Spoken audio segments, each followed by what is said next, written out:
Empezamos, pues, si les parece, me presento y hacemos la... Claro. Entonces, yo soy Rosa Bertrán, soy la vicepresidenta de la Fundación Creanta.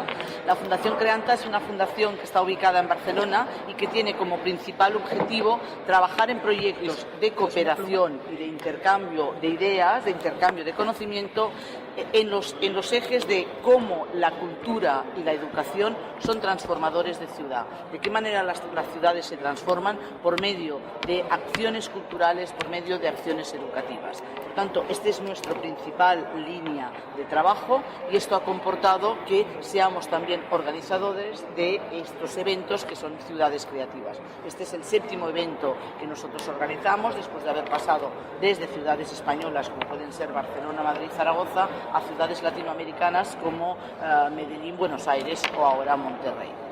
Por tanto, y la idea esta sí que a nosotros no nos cansamos de repetirla, es la idea esta de que queremos crear redes, queremos crear intercambio de conocimiento. El conocimiento está en todas partes, se tienen que encontrar nodos, puntos en los cuales poder intercambiar este conocimiento. Mi nombre es Damián Pérez, soy catedrático de posgrado en educación. También fui director de educación en el municipio de Juárez, atendiendo un universo de 67,000 alumnos de educación básica. En estos momentos soy el coordinador de eventos culturales y educativos de la Asociación Civil Cabalgantes de Juárez, Asociación Civil Cabalgantes de Juárez, Nuevo León, la cual, aparte de las gestorías de bienestar social o de desarrollo social que hacemos, llevamos actividades a escuelas, llevamos actividades educativas y culturales a diversos eventos que programa la administración pública y aparte de eso también colaboro en mesas de debate, mesas de discusión sobre educación, un tema educativo en específico. Asistimos también a programas de radio y televisión para hacer pláticas sobre temas de actualidad, sobre reforma educativa, sobre las mejores prácticas en las escuelas. Y en estos momentos me encuentro iniciando un proyecto de un centro de investigación educativo, también para el municipio de Juárez. Mi nombre es Armando Estrada, soy el director de una organización que se llama Vía Educación aquí en Nuevo León. Vía Educación lo que hace es desarrollar capacidades ciudadanas para participar y convivir mejor en la ciudadanía. Tenemos proyectos que están trabajando en escuelas a través de la formación de maestros, las mejores prácticas pedagógicas para maestros para que puedan enseñar estos temas. Y también tenemos proyectos comunitarios. Desde hace unos 5 años, ese tipo de aprendizaje que veíamos en la escuela, veíamos que no era exclusivo del plantel educativo, entonces lo movimos hacia otros lugares. En este momento hay 2 proyectos muy importantes que estamos llevando, que son más o menos el resumen de 10 años de trabajo ya en este campo. Uno de ellos tiene que ver con mejorar, le llamamos renovar la cultura escolar a nivel de una región escolar completa. Son más o menos unas 336 escuelas en 3 municipios, lo que abarca una región escolar, y queremos mejorar las formas de colaboración, de orquestación, de articulación de todas las autoridades que inciden en esas escuelas, ¿no? No queremos centrarnos exclusivamente en las tareas del maestro, sino trabajar en las tareas también administrativas y de toma de decisiones de las escuelas. Y el otro gran proyecto en el que estamos emprendiendo también como derivado de estos 10 años de experiencia ya de la organización, es en una serie de colonias, de barrios o de suburbios aquí en Nuevo León. Estamos trabajando con la gente a partir de una metodología participativa, que es una compilación de muchos elementos que hemos estudiado ya por varios años, buscando establecer un estándar de habitabilidad de esas colonias. Entonces queremos también provocar un cambio de cultura en la forma de habitar nuestros barrios y nuestras colonias a través de la participación y la convivencia de las propias personas, siendo ellos pues los actores fundamentales de la transformación de sus propios entornos, ¿no? Entonces en eso estamos, en temas educativos y comunitarios, todo relacionado con la formación de ciudadanía. Bueno, mi nombre es Irley Zuluaga, soy la subsecretaria de todo el tema de Biblioteca, Lectura y Patrimonio de Medellín. Ahí estamos haciendo pues un ejercicio de educación ciudadana permanente en todo el tema de lo público, pero también de lo comunitario, porque trabajamos con el sistema ampliado de bibliotecas comunitarias. Estuve liderando procesos de cultura en el departamento de Antioquia igualmente y digamos muy cercana al sector educativo porque trabajé más o menos unos 6 años en una institución de educación superior en Medellín y allí trabajamos en una mesa cultural de universidades de Antioquia entre privadas y públicas con la acción transformadora que puede tener en el proyecto educativo el proyecto cultural. Bueno, yo soy Patricio Sangüesa Blanco, rector de la Universidad de Playa Ancha de Valparaíso, presidente del Consejo de Rectores de Valparaíso, de las 4 universidades que la componen, y presidente de la agrupación de universidades regionales de Chile, que se ubican desde el extremo norte al extremo sur, menos en Santiago, que no la consideramos región, sino región área metropolitana. Y estamos en 1000 cosas, pero yo quisiera centrarme en lo principal que corresponde acá. Nosotros somos una universidad pública, estatal. Hemos dicho que somos una universidad social, educativa y cultural, la universidad nuestra. Y somos una universidad inclusiva, diversa y comprometida, que son ideas fuerza que están detrás de la universidad. Yo estoy en esfuerzos grandes en los temas de grandes políticas públicas, nacionales y regionales respecto de muchos temas, pero entre los cuales está justamente el tema de la innovación, las industrias creativas y las industrias culturales y las ciudades creativas. Hemos logrado, ¿no es cierto?, provocar un cambio, digamos, de política pública y hoy día sí tenemos más recursos para esto. La universidad es una universidad territorialmente muy identificada con su territorio. Y estamos los grandes temas quizás son los siguientes para mí. Una gran innovación curricular en la universidad, particularmente hoy día en la formación de docentes, en la formación de profesores, en donde los profesores tengan herramientas mejores para, ¿no es cierto?, justamente provocar, ¿no es cierto?, un movimiento dentro de una gran intervención, de tal manera que los profesores futuros, ¿no es cierto?, de alguna manera potencian la creatividad de las personas, la innovación de las personas, y ese es uno de los temas que está dentro de la innovación curricular de nuestra universidad. Otro gran tema tiene que ver... Perdón, es que me decían que tendríamos que... Una presentación solamente sí, porque ya tendríamos que pasar al siguiente bueno, Entonces, no, me sabe muy mal tenerlo que... No, pero lo vamos a ir mezclando un poco, por tanto, si les parece, como tenemos tiempo... agregaron algunas cosas... Exacto, por eso, me sabe... Pero claro, es que dice que tenemos que ir, por tanto, si se puede presentar, pero rapidico, porque tendríamos que pasar al siguiente punto. Muy bien, mi nombre es Luis Fernando Pérez Hurtado, soy director del CEA. El CEA es un centro de investigación en educación jurídica. Nuestra misión es transformar la enseñanza del derecho en México. Trabajamos con las escuelas de derecho en todo el país para mejorar la calidad de sus programas y trabajamos también programas de cultura y la legalidad para trabajar con diferentes grupos de la sociedad en Monterrey y en todo el país. Gracias. Hola, soy Francisca Kieles, estoy a cargo del área de industrias culturales y creativas de la Universidad de Playa Ancha. Trabajo articulando laboratorio, articulando políticas públicas para que se puedan ingresar los recursos para esta área y con el Ministerio de Educación y el Ministerio de Economía para poder ejecutar esto. Y yo soy León Steines, trabajo en el Implan Monterrey, parte de los que están organizando este evento. También soy maestro universitario de la carrera de arquitectura y me especializo en el urbanismo en la Universidad Autónoma de Nuevo León. Okay. Entonces, el tema sería, ¿qué les parece si discutiéramos, porque ha salido esto reiteradamente en la mesa, el concepto de que la educación no es algo que se tiene que entender exclusivamente dentro del sistema educativo? No solamente educan los maestros, no solamente educamos los maestros, los docentes, sino que toda la sociedad también educa o deseduca. Por tanto, ¿de qué manera la sociedad, la ciudad, de qué manera los diversos agentes de la ciudad, del fuera escuela, o sea, de lo que pasa más allá de la escuela, educan y cómo tendríamos que hacer para que esta ciudad fuera más educada? Hay un dicho, dicen que es africano, ha corrido muchísimo por todas partes, seguramente igual es africano, que dice que para educar a un niño es necesaria toda la tribu, es necesaria toda la sociedad.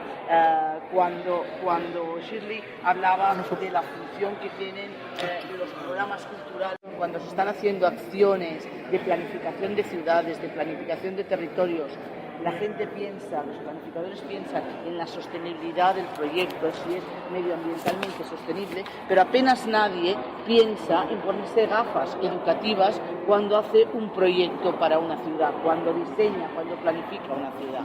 Seguramente que sería necesario usar gafas educativas para ver si lo que estamos haciendo ayuda a hacer esta ciudad más amable, a hacer estos ciudadanos más ciudadanos, etcétera. Por tanto, yo les propongo que discutiéramos este concepto de la educación más allá de la escuela. ¿Realmente una ciudad puede educar? ¿Realmente la ciudadanía puede educar? ¿Realmente, como nos dicen aquí, los agentes de gestión de políticas educativas pueden educar? ¿O tenemos que dejar exclusivamente que sea la academia quien eduque? ¿Les parece? Bueno, nosotros ahí en la ciudad de Medellín se nombra, digamos, como ciudad escuela, porque se piensa como que todo lo que está, suena pues muy romántico, pero todo lo que está bajo el sol pues es escuela, ¿cierto? Entonces hacemos un ejercicio permanente desde la ciencia, la tecnología, el tema de la educación formal, pero también la educación ciudadana en estos otros espacios. Una acción permanente de que el ciudadano se comprenda en el territorio, tenga acceso a la información. O sea, nosotros pensamos que la educación es primero ponerle el acceso a la información por todos los canales posibles y luego que él aprenda a usarla para su desarrollo específico en cada una de sus vocaciones, es decir, para su desarrollo, para la educación para el trabajo o la educación formal o la educación para su convivencia dentro de los entornos. Entonces lo que nosotros hacemos en Medellín es un ejercicio permanente en que todos los procesos tengan la línea de acceso a la información primero y luego de que esa información sea usada por el ciudadano para el desarrollo humano, ¿cierto? Rector, siempre ha habido la tendencia a entender, y sin malinterpretar lo que voy a decir ahora, que la universidad vive cerrada en una urna, que es la academia, que el conocimiento está allí dentro, pero que poco tiene que ver con el territorio. ¿Cuál es su visión de cómo tendría que ser esta relación de esta academia, de este saber hacia el territorio? Bueno, esto que voy a decir es un cambio que recién está ocurriendo, porque la verdad es que hasta hace muy poco la universidad y muchas quedan igual, ¿no es cierto?, que son una burbuja en el fondo y que son en sí mismas, digamos, un solo universo y que empieza y termina ahí. Y la verdad es que este proceso está cambiando. No son dificultades, en donde lo que nosotros vemos, ¿no es cierto?, es que desde los procesos formativos de los profesionales debe haber una vinculación con el medio, ya que obviamente que el medio no es simplemente una fuente de inspiración para investigar, sino hay un diálogo, un trabajo compartido y un conocimiento compartido que se logra entre la universidad y el medio, en donde allí también hay un saber, y que ese saber le sirve a la universidad para seguir investigándola y respondiendo, digamos, a la sociedad respecto de eso que le está pasando a la sociedad. Eso es lo primero. Lo segundo, desde el punto de vista de la investigación científica y tecnológica, es lo mismo. Los problemas salen de la sociedad, salen de ese conocimiento compartido, salen de una necesidad de resolver algo, y la universidad entonces contribuye metodológicamente, etcétera, a crear proyectos de investigación en esta área. Lo mismo con la innovación, lo mismo también con la creatividad. Importa mucho, ¿no es cierto?, lo que puede hacer la universidad, digamos, desde el punto de vista del cambio cultural en la sociedad. ¿Ya? Y eso creo que es una tarea que está en proceso también, es un abordaje que tenemos que hacer, que le cuesta pasar de la universidad tipo, ¿no es cierto?, humboldtiana, qué sé yo, a otra universidad muy distinta, metida mucho más en la sociedad. Eso es lo que te puedo decir en síntesis, lo que estamos haciendo son varias cosas. Sí. Damián, usted hablaba de estar trabajando en temas de investigación educativa. Claro, al profe, al maestro, se le forma para irás a clase, explicarás matemáticas o explicarás literatura y más allá de las aulas se acabó, ¿no? Pero claro, en una sociedad actual en la cual el saber está en todas partes, y por tanto muchos de nuestros alumnos llegan a la escuela con un conocimiento previo adquirido a base de jugar con sus maquinitas, a base de ver la televisión o de estar conectado a internet. ¿De qué manera, qué papel puede jugar este maestro que ya no puede sentar cátedra de conocimientos porque llegan los jóvenes con los conocimientos adquiridos. Por tanto, este maestro, ¿de qué manera puede interactuar con esta nueva manera de entender el aprendizaje? Este maestro debe tener una visión colaborativa. ¿A qué me refiero con eso? Nosotros observamos el sistema educativo mexicano y hacemos la pregunta, nosotros hablando como docentes, como maestros. Yo pertenezco al Sindicato Nacional de Trabajadores de la Educación, de la sección 21 aquí de Nuevo León. Soy docente de Frente a Grupo de Educación Básica. La pregunta es, si el sistema educativo te dice ¿qué vas a enseñar? A través del Programa Nacional de Estudio, ¿qué vas a enseñar? ¿Cómo lo vas a enseñar? ¿Y cuándo lo vas a enseñar? A toda la nación, como si toda la nación vivieran bajo los mismos aspectos, bajo las mismas, que todas las comunidades tienen las mismas características. Ahí es donde nace una necesidad de cada una de las comunidades. Como el sistema educativo no está hecho a chaleco de cada una de las comunidades, ahí es donde debería de ser la colaboración y la intervención de nosotros los que estamos preocupados por la educación.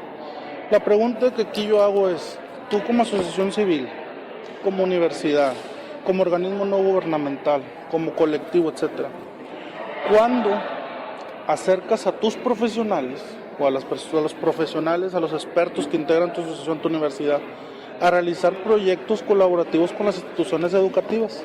No solamente el ir a la escuela y dar la plática, el ir a la escuela y dar la conferencia a los alumnos, ir a la escuela y hacer el show, el evento, sino adentrarte a forma de casi un apadrinamiento de la escuela con un experto para desarrollar esos proyectos colaborativos.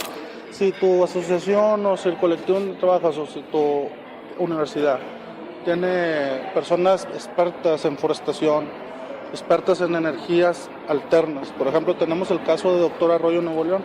Doctor Arroyo Nuevo León es una comunidad que tiene sequías en todo el año. Cuando los alumnos o los niños de esas escuelas llega un experto a colaborar con ellos para ver las diferentes formas de resolver sus problemáticas en esa cuestión, y que sea un proyecto colaborativo donde ellos realmente vean que en la escuela se están resolviendo las necesidades de su entorno próximo. Eso no lo encontramos en el programa de estudio. ¿Dónde lo encuentras? Al conocer la necesidad de la comunidad. Entonces, si nosotros estamos hablando con miras al 2024 respecto a nuestra ciudad, yo pienso que uno de los puntos focales es a los alumnos, a los niños de ahorita, en edad escolar de 8, 9, 10 años, que en el 2024 ya van a ser mayores de edad para nuestra nación, son mayores de edad, tienen unas responsabilidades ya civiles. ¿Cómo los vas a comenzar a formar en este tipo de proyectos para que en el 2024 sean ciudadanos innovadores, sean ciudadanos creativos, sean ciudadanos propositivos y responsables incluso hasta para las políticas que se les van a exponer en ese entonces? Por tanto, tú nos estás hablando de formación ciudadana, estás hablando de ciudadanía. Por tanto, ¿de qué manera, qué visión tenéis vosotros de esta formación de ciudadanía que seguramente no se da solamente dentro de la escuela, sino que se aprende en el día a día yendo por la calle, quizá? A mí me gusta mucho ese que hayas abordado ese tema, porque es justo algo de lo que se ve donde la escuela ya es insuficiente. Donde el plantel y las prácticas pedagógicas van atrás de lo que se requiere en la sociedad para evolucionar. Una de las iniciativas, quisieras hablar un minuto solamente sobre ella, que tiene esto que les contaba de renovar la cultura escolar, tiene que ver con eso, con abrir la puerta de la escuela a la comunidad y también que la comunidad se sienta dueña de ese plantel y de esa escuela.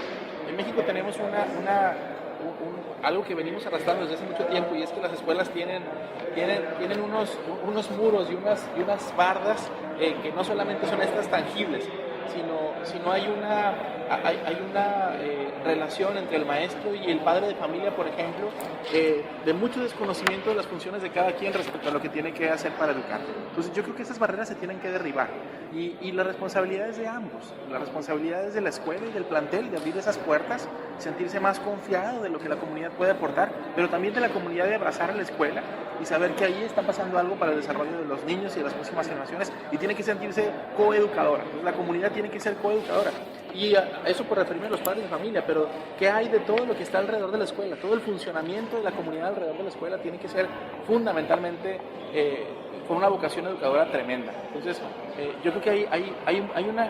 Nosotros trajimos esta pregunta a la Secretaría de Educación aquí en Nuevo León hace un par de años. Le planteamos un proyecto a 7 años para hacer ese cambio de cultura, porque no es algo que se derriba de un año para otro. Estamos en el segundo año, el primer año de operación, en el segundo año después del diseño de la iniciativa, y en el caso de los maestros lo han recibido con tremenda esperanza, digamos. Han visto que es algo positivo, no han sentido afectado su terreno, su territorio, sus prácticas, y había una creencia muy grande, por ejemplo, de los maestros, donde se pensaba que los padres no querían aportar, que no querían apoyar. Y cuando eso se planteó de una forma distinta, cuando se abrieron otros espacios, la gran sorpresa fue que los padres de familia, la comunidad estaba dispuesta a hacer esa aproximación a la escuela y verse como un educador más. Claro, me permites un momento, no, solamente un momento. Yo diría que en este caso quien es el paradigma, como mínimo en esta mesa y seguramente que en esta sala aquí, quien es el paradigma de cómo esta educación ha transformado la ciudad y la ciudad ha transformado la educación es Medellín, porque tiene la experiencia, porque es un poco el espejo en el cual todos nos miramos. Entonces sí que me gustaría que Shirley nos explicara, en este caso incluso desde una visión de dentro de la propia institución política que es la alcaldía, de qué manera esto, porque se tiene que ser muy valiente para un político, el soltar amarras hacia la sociedad, ¿no? Entonces, mira, yo creo que hay dos cosas ahí fundamentales. La primera, y ahorita lo hablábamos precisamente, y es que ahí que tiene que haber una intención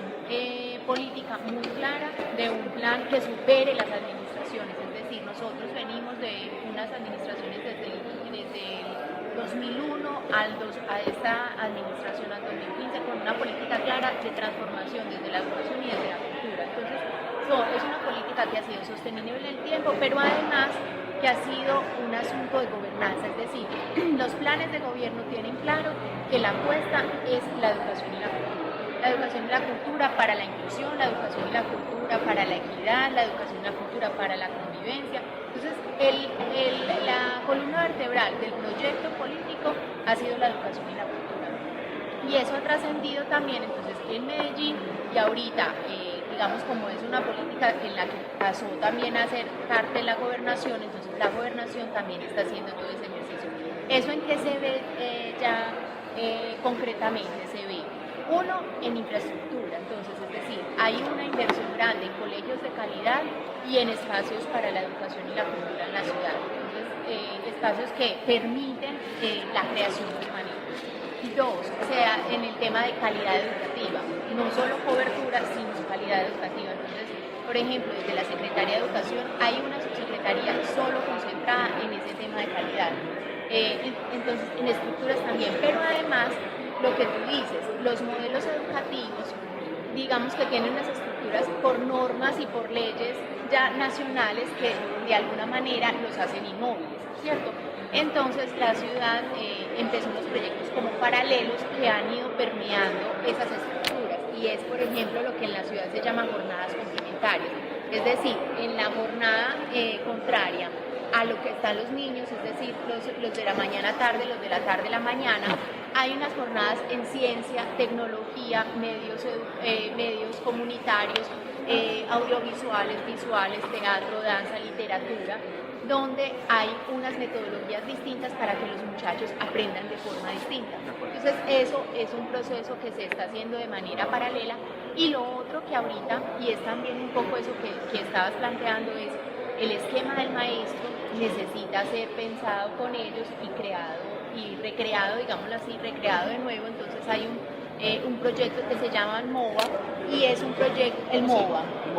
Y este proyecto lo que está haciendo es una escuela para que el maestro piense de forma distinta. Entonces, es la escuela para la innovación en la ciudad, que se está poniendo de frente, o sea, le está dando la cara a aquello de esas estructuras inmóviles que a veces están dentro de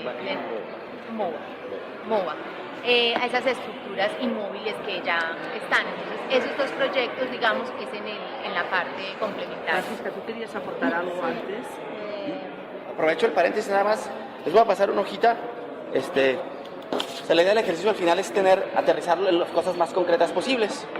Tenemos este lienzo donde, vamos a hablar de los retos que se identificaron en la mesa. Ahí el documentador juega un rol importante para poner ahí los post-its de retos que se hablaron y de grandes aprendizajes al final en general en qué hacer y qué no hacer según los retos que comentaron. Contarles una de las cosas lindas que me ha tocado el trabajo que estoy iniciando hace un año en la universidad ha sido el de articular a los laboratorios que ya existen, que tenía la posibilidad de trabajar con 3 laboratorios. Laboratorios de... Te explico ahora que cumplen una función educativa en la ciudad bastante potente, y he llegado a ellos con unas preguntas como ¿en qué universidad estudiaste? ¿Hasta qué año llegaste? Porque muchos de ellos cansados como del sistema, muchos votaron también la universidad, y los he entrevistado para conocer cuál es su función dentro de la ciudad. Uno de los que me llama mucho la atención y con los que quiero seguir continuando trabajando se llama Espacio Áncora, están disponibles, y ellos están trabajando con una loma de cerro de forma autónoma. Es un espacio de cowork, pero no solamente eso, es un laboratorio que a través de los jardines verticales se empiezan a contactar con toda una ciudad, con todo un barrio, simplemente para limpiarlo, y hacen un espacio que es una casa abierta, una casa donde cualquiera puede entrar con el riesgo que eso implica y entrar a un living, a un comedor a conversar. Ejemplos como eso sirven para entender que los procesos educativos hoy en día están en manos de personas anónimas, como también el proyecto 100 en un día, que llegamos a Chile y empieza 100 en un día, inmediatamente 100 intervenciones en un solo día en Valparaíso, algunas de limpieza, otras de visibilidad del patrimonio arruinado, y que finalmente van haciendo una ciudad más activa, y que viene justamente de un colectivo que se llama Ludopatía, que es un colectivo que invita a jugar en la ciudad, a repensar la ciudad. Entonces, como universidad, lo primero que estamos haciendo es observar estos ejemplos activos, la cocina pública, gente que enseña a cocinar en los barrios, como ocupar el espacio de la cocina como un lugar de convivencia, que partió ese proyecto con el tremendo incendio. No sé si ustedes tuvieron el alcance de ver que casi todo Valparaíso, una gran parte se quemó, y eso hizo que las políticas públicas inmediatamente se activaran, pero todavía está lento el tema de la transformación urbana porque tenemos un problema con la gobernanza, ¿sí? O sea, el municipio está muy lento, el gobierno regional también, y por ende la ciudadanía va más rápido de lo que van los organismos públicos. Entonces ese es el trabajo que estamos haciendo como universidad, entender que el proceso de innovación interno es fundamental, pero también contactarnos con el proceso de innovación espontáneo de la ciudad y respaldarlo, haciendo que ellos se sientan identificados con los nuevos discursos, darles seguridad de decirles no estás solo, que no compitan por falta de oportunidades, ¿sí? Que se sientan, que sepan cuáles son las herramientas, que accedan al Ministerio de Economía, que sepan dónde ir, dónde acudir, y que no se aíslen para que puedan crecer. Muchas veces vosotros estáis trabajando en temas, decías, de verdadero Estado de Derecho en México. Claro, el concepto de derechos y deberes del ciudadano, del niño, del joven, muchas veces, por lo menos en mi cultura, en Europa, todo el mundo reclama sus derechos. Yo tengo derecho a esto, yo tengo derecho a lo otro, tengo derecho a lo de allá, pero en cambio, a cambio de esto tú tienes unos deberes hacia la sociedad, tienes unos deberes hacia tu grupo, tienes unos deberes hacia tu familia. ¿Y esto la escuela lo tiene que enseñar o tiene que ser algo que ocurra fuera de la escuela en la vida ciudadana? Creo que aquí todos estamos de acuerdo y trabajamos mucho también fuera de las aulas. Entonces sabemos que eso debe ser complementario, o sea, tiene que haber una interacción entre los espacios normativos. La pregunta es el cómo. Cómo llevarlo por fuera esta parte de la educación, pero un ejemplo es cómo lo trabajamos nosotros el tema de cultura de la legalidad en las universidades. Cultura de la legalidad. ¿Qué significa? Es como la mayoría de las personas conocen cuáles son sus leyes, las respetan, rechazan comportamientos ilegales y participan en el constante rediseño de su entorno, en políticas públicas o en el rediseño de las instituciones que imparten justicia. Eso como ciudadano, ¿cómo lo entiendo en el día a día en conceptos que los traigan en mi bolsillo y los pueda aplicar? Lo trabajamos en las universidades a través de programas dentro del programa educativo para que el estudiante desarrolle proyectos donde identifique problemas de ilegalidad en su comunidad. Entonces no solamente qué me da la comunidad y qué derechos tengo, sino qué obligación tengo ante una ilegalidad que yo detecto desde mi profesión. Eso también es muy importante. La formación en la cual no te debes de pasar un alto, debes de respetar el paso peatonal. Una formación que ya cuando estás a nivel universitario requiere otra parte de todo, un nivel un poco más profundo de ti como universitario, porque ya eres un casi abogado que te enfrentas a problemas de ilegalidad dentro de tu despacho, dentro del tribunal. Tú eres un veterinario y ves problemas también en la alteración de la leche, si se va a comercializar. Ya ves otro tipo de problemas, por lo tanto tu obligación y tu responsabilidad hacia la comunidad debe ser distinta. Entonces, a partir de ahí de las universidades se generan estos proyectos que detectan problemas de ilegalidad en su entorno y a través de las herramientas que tu profesión o tu formación en una profesión te va dando, apoyas en ello, detectas el problema, desarrollas un proyecto, lo implementas, lo evalúas y lo compartes con el comunidad. Es como lo trabajamos nosotros. Correcto.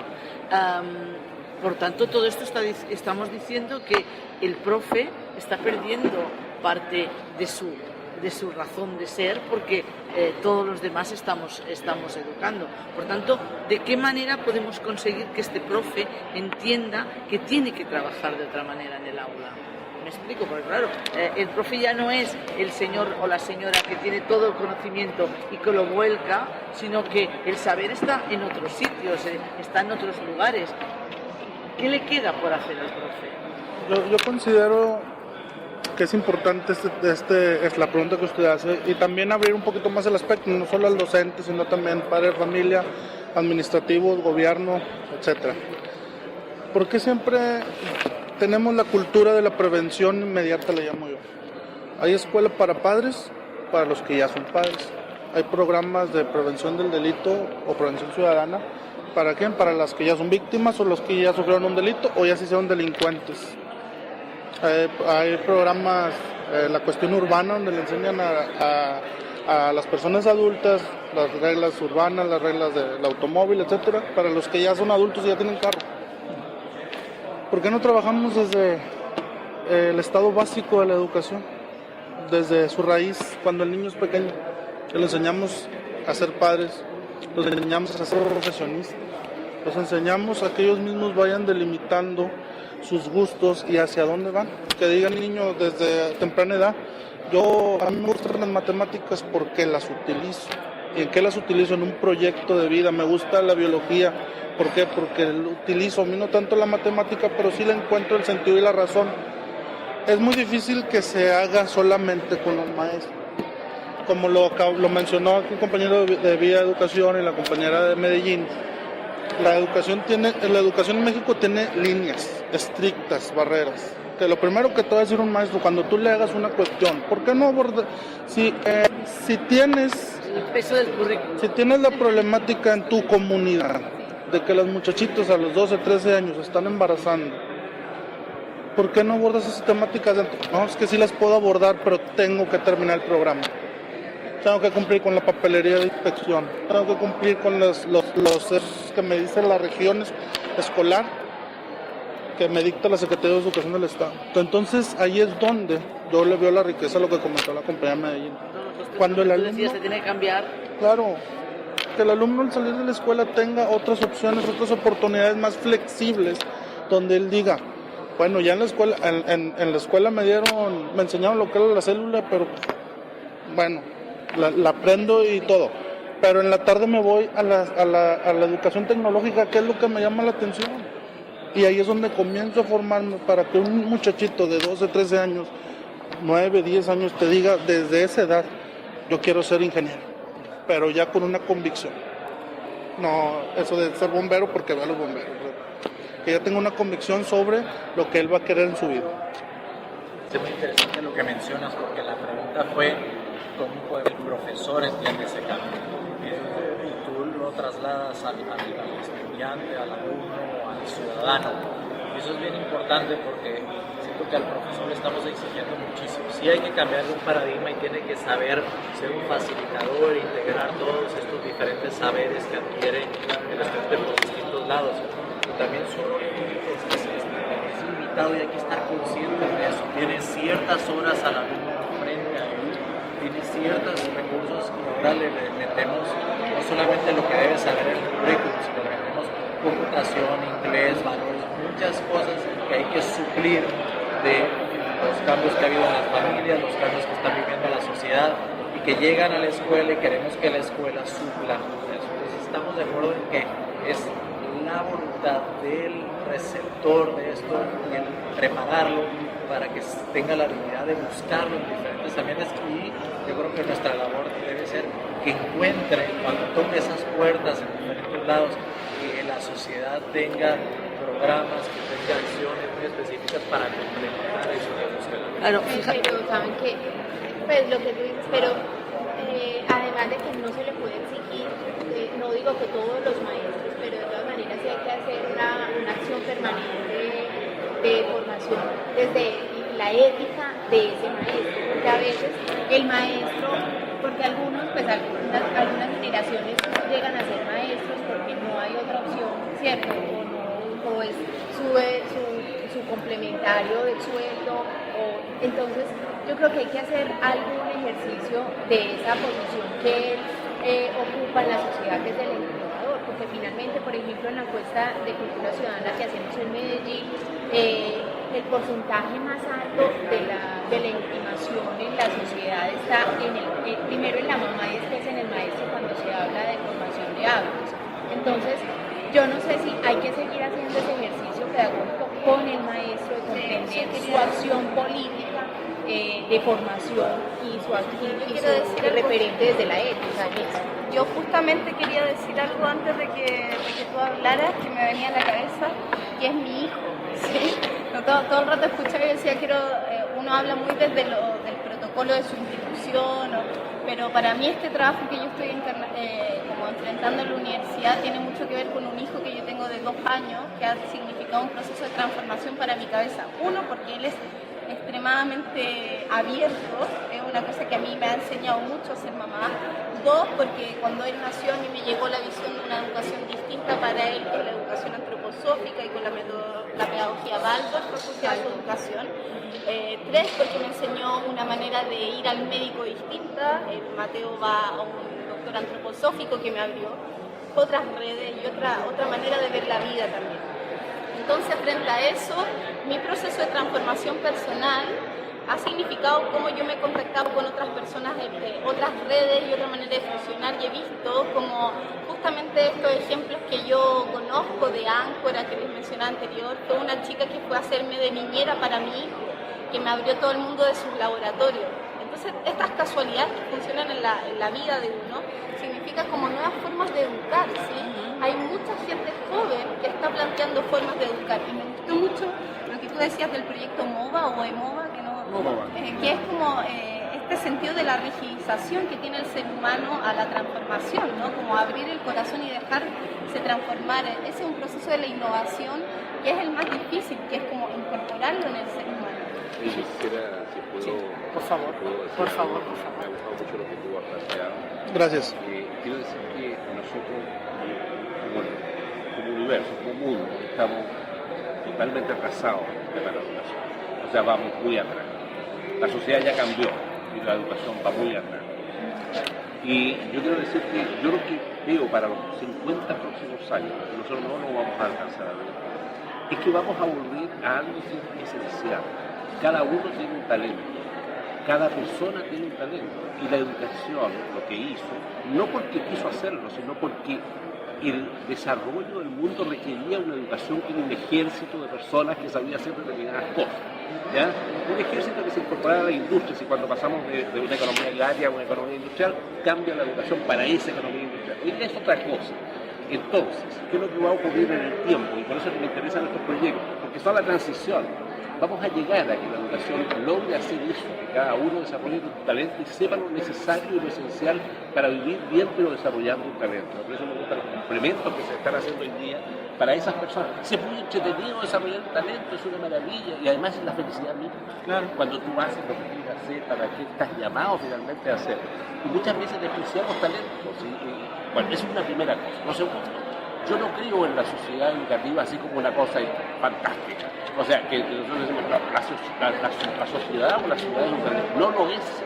derechamente no lo es. Algunas cosas son, nosotros no, por eso no importan los valores, porque los que están sometidos los niños es a valores permanentes. Cuando tú ves la mafia, cuando ves que matan, cuando ves la injusticia, cuando ves una condena que está mal hecha, cuando ves el hambre, todo eso es tremendamente poco educativo. Entonces, obviamente que no quiero decir que el ser humano tiene que vivir en el mundo de Bitsipap y vea cosas buenas, porque las cosas malas también sirven para poder saber y distinguir. Eso me quiero decir, por eso me quiero decir, por ejemplo. También, esto de MOVA me parece fantástico, porque hay una parte que tenemos profesores, profesores despreciados por la sociedad, aquí estamos con cuentos. Es un crimen lo que ha hecho la sociedad latinoamericana respecto a los profesores mal pagados, despreciados, los peores. Los que no quedaron en la universidad se parecen ingenieros, son profesores. Eso no puede ser. Eso es un cambio notable. Ahora, ¿cuánto de esto que digo se puede hacer? Creo que sí, en lo local. Podemos, por ejemplo, lo que hace Medellín, en lo local, ¿qué podemos desprendernos de la política pública para hacer cosas interesantes en donde podamos tener un campo de acción? Yo creo que sí. Eso es lo que están haciendo ustedes. Bueno, eso quería decir. No, y hay una cuestión para volver a citar, porque claro, estamos hablando de que estamos todos de acuerdo en que la escuela tiene un papel determinado, estamos todos de acuerdo en que la familia tiene un papel determinado en esta educación de estas personas, pero claro, usted lo apuntaba, la sociedad en la cual estamos viviendo, y él también esto ya lo ha apuntado, nos deseduca constantemente. O sea, el mensaje que llega a los jóvenes en la televisión, el papel de los medios de comunicación es uno de muy determinado. Es el estar constantemente enfrentándose, o sea, a la violencia, pero es que además también es el conseguir el consumismo a tope, el éxito fácil, el no esfuerzo. Por tanto, es lo que usted decía. Los datos culturales. Claro, porque tú puedes educar a tu hijo fantásticamente bien en una escuela Waldorf, con unas personas que cuidan a tu hijo, que tengan la misma manera de pensar, que tú llegues a casa y des unos valores, pero tu niño dentro de poco tiempo prenderá el televisor y lo que le aparecerá en el televisor,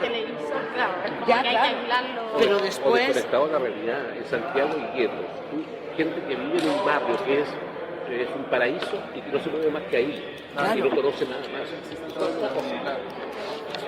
Sí, había una palabra. Yo quería hacer énfasis sobre todo en la última parte de lo que habla el rector en cuanto a ese funcionario público, servidor público, que tiene en su responsabilidad el tema educativo también, porque no podemos aislar la educación del plantel tampoco. O sea, no podemos hablar de que solamente, no podemos migrar de un terreno a otro, tiene que ser algo muy complementario, muy trabajado en conjunto. Y yo creo que tenemos que trabajar fuerte sobre ese sistema que pesa sobre los maestros. O sea, y la sociedad tiene que trabajar fuerte sobre ese sistema que pesa sobre los maestros. Yo lo puedo ver claramente en mi trabajo, cómo tengo maestros de apenas 1, 2 años de graduados que están dispuestos a hacer cosas, que quieren intentar, que quieren ver cómo se van disminuyendo y cómo el sistema los va optando de una forma tan terrible para hacerse de una barrera de civismo tan grande, y de transmitir una falta de esperanza terrible para los estudiantes.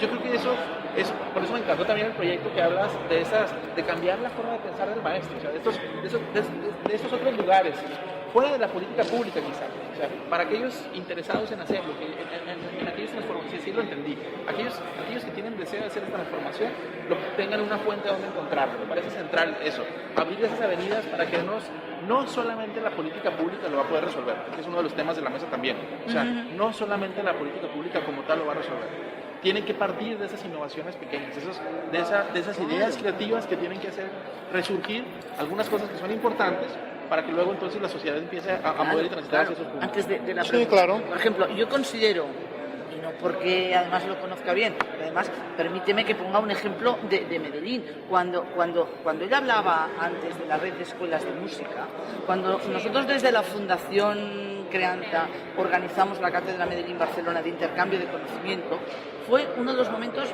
incluso personalmente, más maravillosos en los cuales yo he aprendido, porque el objetivo que era, ¿qué tenían ellos desde Medellín para enseñarnos a nosotros supuestamente una sociedad europea, una ciudad avanzada, etcétera, etcétera? Ellos tenían algo para enseñarnos, que lo aprendimos, y es de qué manera la música en las escuelas de música, por tanto, el horario fuera escuela, la educación no formal, puede ayudar a ser inclusiva y a que los jóvenes que han abandonado el sistema educativo quieran volver al sistema educativo y acepten las reglas del juego del sistema educativo. Ellos nos enseñaban inclusión a barrios que nosotros tenemos también muy desestructurados.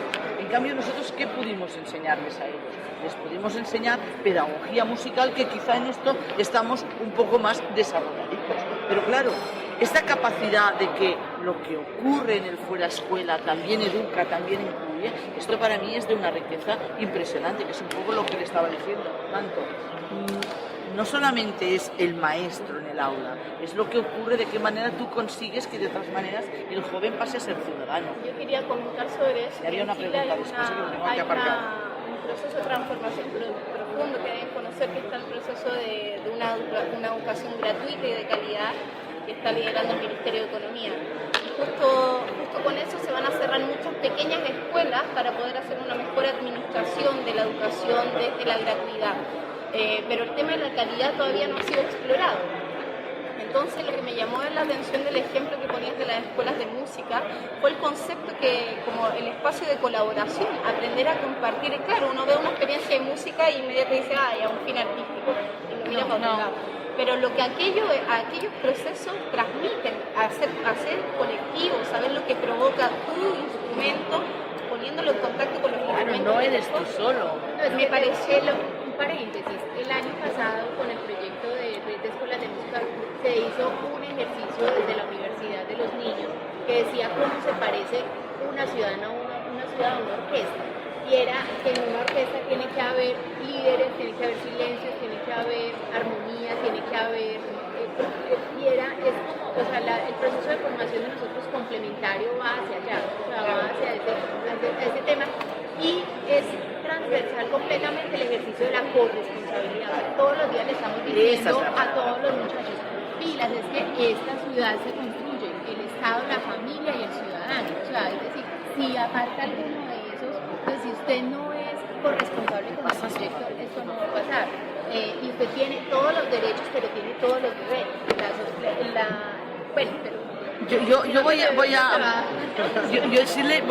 porque has dicho, me parece una palabra, has dicho una palabra clave, me parece, y además te la voy a robar directamente, la voy a apuntar aquí porque me parece que es clave la palabra corresponsabilidad. O sea, para este tema de participación de los agentes de cambio en la gestión de políticas educativas locales es la corresponsabilidad. Todos tenemos algún papel, la academia, las instituciones públicas, la escuela. Tú tenías una pregunta. Yo me voy a regresar un poquito, pero sí se me hace de suma importancia hacer esta pregunta, más que nada para las personas que están aquí de Medellín, de Chile, de España, porque si yo me pongo a hablar sobre este tema de lo que aquí pasa en México no voy a sacar nada positivo, les voy a decir por áreas de oportunidad. Y regreso con la cultura de la prevención inmediata, porque hay que querer cambiar el pensamiento del maestro cuando ya es maestro. Mi pregunta es, ¿qué están haciendo ustedes o qué hacen ustedes con las escuelas formadoras de docentes? En el caso de Medellín, bueno, es un municipio, es un ayuntamiento, el plan es pero ¿qué le dan ustedes al maestro en la normal? Bueno, aquí les llamamos normales, las escuelas formadoras de docentes. ¿Qué más les dan a esos docentes durante su formación para que al salir den una educación de calidad? Bueno, mira, a ver, venimos de los pecados más grandes de la educación en Chile. ¿Ah? Chile fue un mercado de la educación hasta ahora. ¿Ya? Mercado con marketing, con publicidad, no sé, la calle, etcétera, educación mejor, etcétera. Eso algunos consideran que era fantástico. Y abrir la cobertura universitaria para medio mundo, digamos, no importaba la calidad. Bueno, todo eso está presente todavía en Chile y hoy día estamos cambiando políticamente. Pero en el caso de mi universidad, que tiene una fuerte, diríamos, impronta en educación, nosotros hemos hecho una innovación curricular profundísima, porque sabemos que lo que estábamos haciendo no estaba bien. No digo que estaba descontextualizado ya. Entonces, ¿cuál es el primer punto? ¿Quiénes van a ser profesores? La primera pregunta es, ¿quiénes deben ser admitidos a esa profesión excelsa? Tremenda responsabilidad que decide sobre muchas cosas, van a ser profesores. Y en Chile, quienes eran profesores eran las personas que no tenían talento ya. Ese es el gran problema. Es como decir quién va a ser médico. No, los que tienen menos talento deben ser. Eso no puede ser. Y esa es una política. Ahora, si tú te preguntas por qué fue así, uno dice, no, es que los Estados Unidos eran todos pobres. No es así.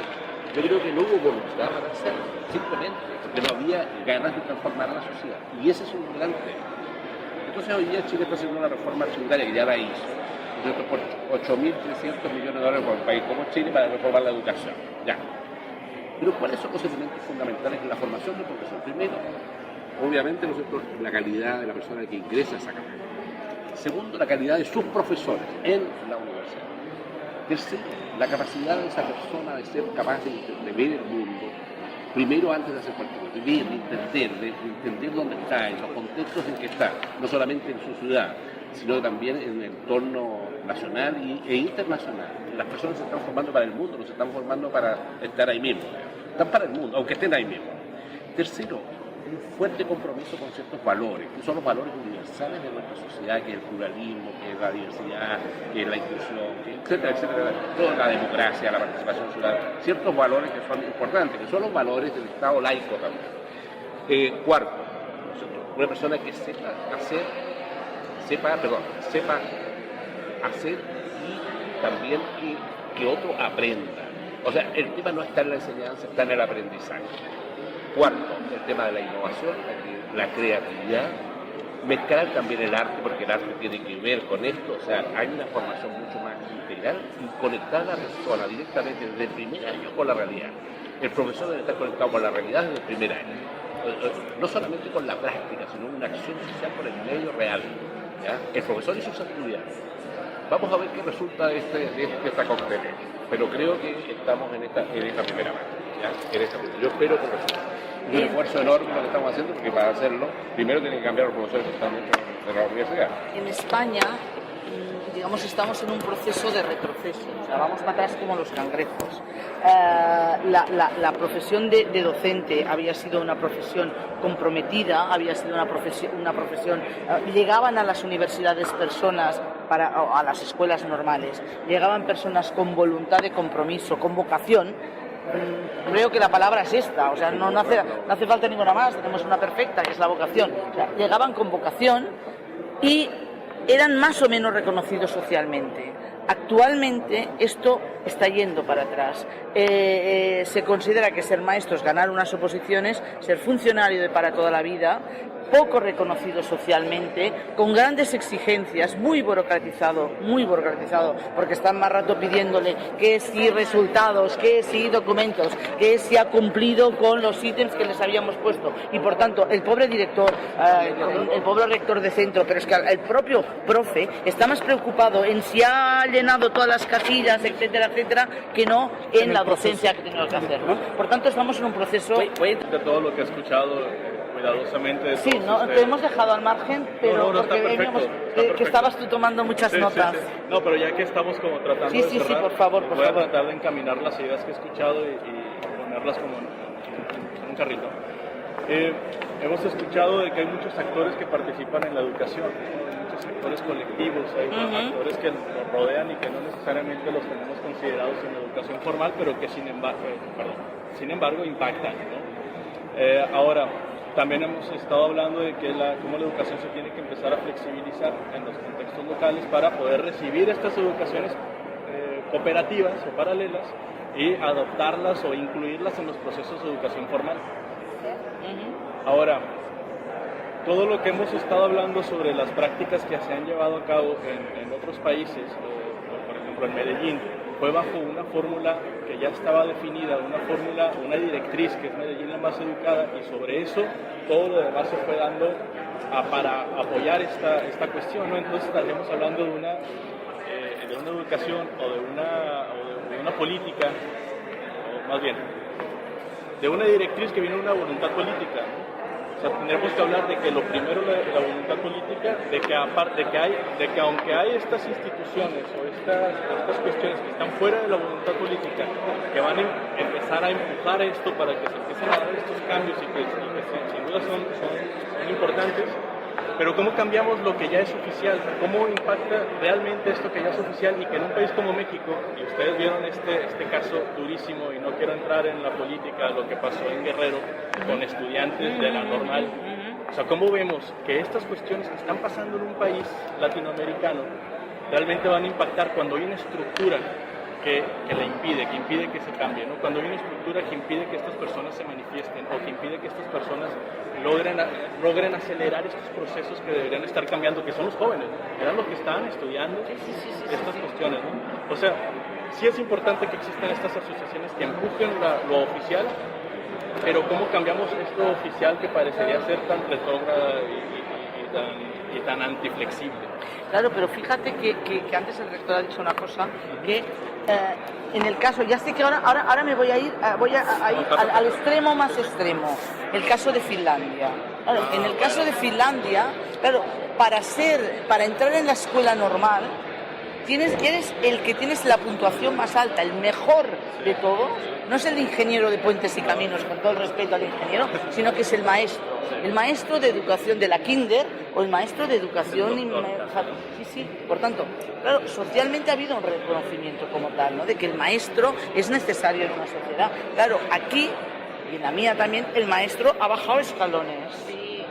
Ha bajado escalones y por tanto es, bueno, ya no me queda nada más, pues venga, para maestro. Derecho también, o sea, complementando eso, el gobierno anterior se dio un bono gratuito, se podía estudiar pedagogía gratuitamente, era la única carrera que podía estudiar gratis, pero lo hacía la derecha y eso es para debilitar aún más la educación. Claro. Digamos, con tu pregunta, a mí se me hace que es muy relevante para contestar el tema de hoy, ¿no? O sea, finalmente nos regimos y nuestros sistemas se rigen por políticas más cercanas o menos cercanas de la gente, pero son las personas quienes creamos los sistemas, somos las personas quienes podemos transformar. Entonces, yo la única vía que me encuentro es la forma de poder generar una mayor conciencia de la sociedad de su implicación en esos cambios. O sea, si seguimos, y es a lo mejor algo ya muy trillado, pero es verdaderamente, es fundamental que lo sepamos y que nos apropiemos de él. La gente tenemos que hacer desde las pequeñas experiencias locales, por eso estas innovaciones son tan importantes, porque desde las pequeñas experiencias locales se pueden transformar las formas que luego hagan que la política tenga que cambiar y que los sistemas tengan que trasladarse. A esperar y asumir, y esa a lo mejor es una posición más personal, pero esperar a que de la propia política se encuentre el beneficio en hacer las cosas un poco mejores para que la gente pueda, para seguirse sacando votos, que es lo que hemos vivido en mucho tiempo, no va a funcionar. Son las personas quienes tenemos que hacernos más cargo de ese cambio y transformaciones que luego esa conciencia de la gente puedan empezar a cambiarse y empezar a tener, bueno, Medellín, el cambio en Medellín no fue Chile nomás. En Medellín tenemos a una secuencia de alcaldes que vienen de la academia, que vienen con un compromiso muy serio de hacer cosas y que vienen de ese enojo, de esa tensión muy grande de decir esto no está pasando. Entonces, gente ahora que con un nivel de conciencia puede permear en instituciones para hacer que ese tipo de cambios que son de la sociedad tengan que ocurrir. Pero no fue que el sistema automáticamente en sí mismo se transforme, ¿no? No, y de hecho Medellín, si no estoy mal informado, desde el 97 con el plan estratégico de Medellín y el Valle de Aburrá, empieza el primer punto del eje estratégico 1 es la educación, ¿no? Desde el 97 o 96. Pero incluso pues desde el 90, pero lo que te iba a decir es porque miren, o sea, la pregunta que haces es una cosa que nosotros tenemos que tener cada vez más conciencia, y es que todas estas cosas solo pasan en la base, o sea, lo que hay que hacer de manera incluso pues en una forma de guerrilla es en la base tratar siempre de que las personas tengan acceso a información, y solo ahí, cuando esa base se pueda permear, se puede tener en silencio, porque finalmente ¿qué es lo que pasa? O sea, quienes ejercen la democracia es quienes eligen, y cuando eligen quién va a ser o una apuesta o la otra. Entonces, finalmente eso no ocurre de un día para otro. Y por ejemplo, cuando te digo que lo que está pasando en Medellín está pasando antes de los 90, es porque eso pasó porque organizaciones como Nuestra la gente que está en la comuna nororiental, que es una organización comunitaria, por Nuevo Picacho, que es otra que está en otra de las comunas al frente. ¿Por qué ha sucedido? Porque Marta Elena Bravo, María Adelaida Jaramillo, mujeres que en su momento histórico eran mujeres que estaban en contravía de que una mujer hablara de cultura y de educación, se enfrentaron a emprender un plan de cultura que hablaban antes de los 90 de afirmación de la vida desde la creatividad. O sea, eso tiene que pasar en la base. Es que la única manera de que permanezcas en la base, y os puedo poner el ejemplo de Barcelona, de dos casos que vienen desde la base. Uno de los ejemplos es las mujeres de unos barrios determinados que no tienen espacios públicos para que los niños puedan jugar. Dicen, el fin de semana los patios de las escuelas están cerrados, no los utiliza nadie. Por tanto, abrir estos patios y que estos patios de la escuela sirvan ese espacio público. O el otro tema, los niños caminando a la escuela, la manera de conseguir de que los niños vuelvan otra vez a andar por la calle e ir todos juntos desde su casa hasta la escuela. Esto en la ciudad, en Barcelona en estos momentos, pero salió de los barrios. Tú andas por las calles y ves en los pasos, en según qué pasos peatones, unas señales verdes que pone camino escolar. Por allí saben que los niños van a cruzar, pero es que además hay, y ahora la expresión es muy fea, pero es así, paradas de niños. Paradas de niños no es que vendan niños, sino que hay un recorrido con postes con los cuales los niños saben que a una hora determinada allí se van a juntar todos y llegarán 4, después a la parada siguiente encontrarán 2 más y por tanto ya serán 6 los niños que están andando solos. En la otra parada van a encontrar 8 más y por tanto van sumando y llegan todos juntos a la escuela. Hacen como un bus escolar, pero es un bus andando. Y entonces está un poste con una paradica y sabe, la mamá o el papá no tiene ningún miedo de que su niño vaya solo.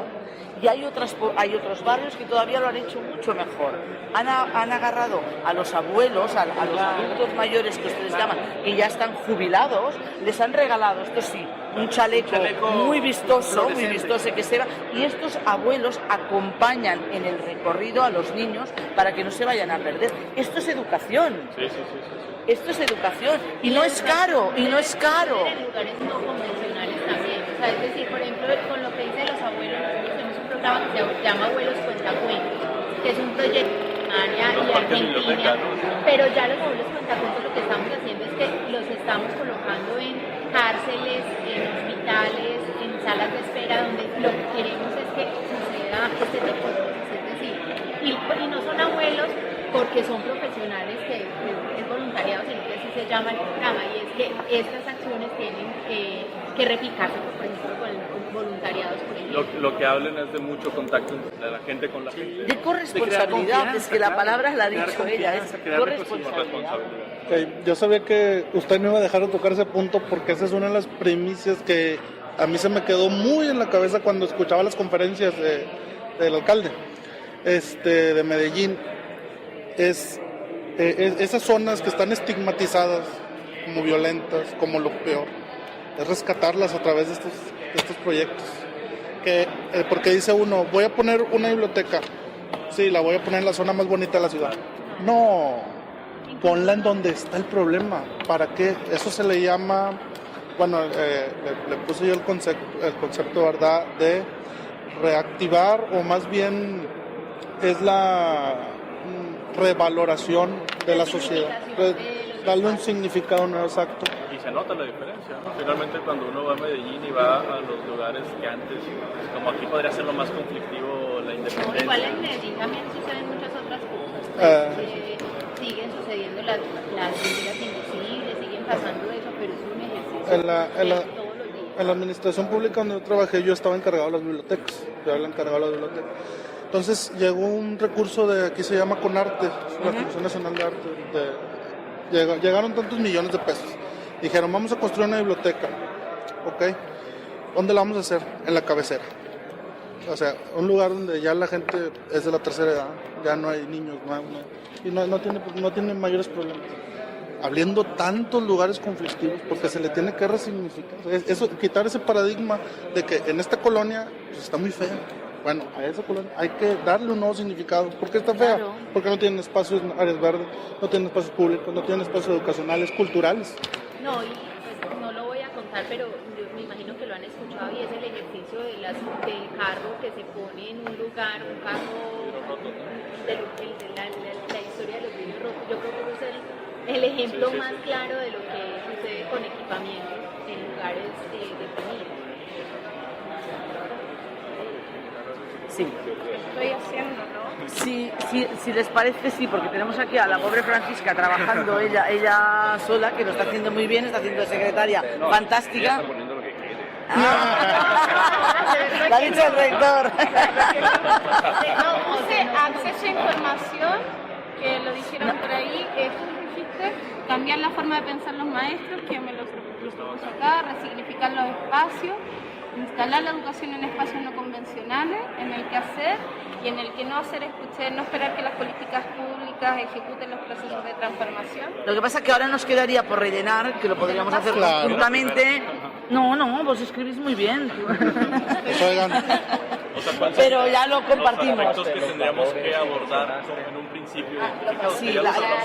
Sí, pero aquellos, hacer un poco de abstracción y cuáles serían los retos, o las... No sé, perdón, no sé cómo poner corresponsabilidad. Ponemos retos por actores. Por mucho más responsabilidad. Claro. Claro. No, a mí me gusta quizá más la primera parte porque es más afirmativa, es más que son qué áreas de oportunidad tenemos, más que retos son áreas de oportunidad. A ver si de aquí puede salir alguna idea, Venga. Pero es una abstracción de lo que hemos platicado. Yo creo que la política educativa, la política pública, su razón de ser no es la innovación. O sea, la política pública no es la fuente de innovación, la innovación viene antes, que luego transforma la política pública. Entonces, cómo trabajar en esos procesos, y a mí me gustó mucho lo que decir, cómo ir dándole el valor, ese significado a las pequeñas cosas o grandes cosas que van sucediendo, desde los esfuerzos que van un poquito adelante. Me encantó también lo que decía el rector, con mucha seriedad, de decir, la sociedad ya cambió, la educación está completamente atrasada. Total. Entonces, es el tema. Creo que no es que ¿Cómo alcanzar la sociedad que va por delante? No es que la educación, no es que el sistema vaya a renovarse a sí mismo, es que tiene que ver en el exterior. Claro, pero es un poco lo que estábamos diciendo en la escuela. ¿De qué sirve que nosotros le vayamos? Bueno, lo digo de otra manera, todos, por lo menos los de mi generación y un poco incluso los que van por detrás mío, hoy en día los aparatos electrónicos, cualquier chaval de 10 años que no ha estudiado nada de informática te arregla casi el televisor. El reto es una nueva educación para un tiempo nuevo. Ese podría ser un reto. Una nueva educación para un nuevo tiempo nuevo. Sí. Una cosa general, igual.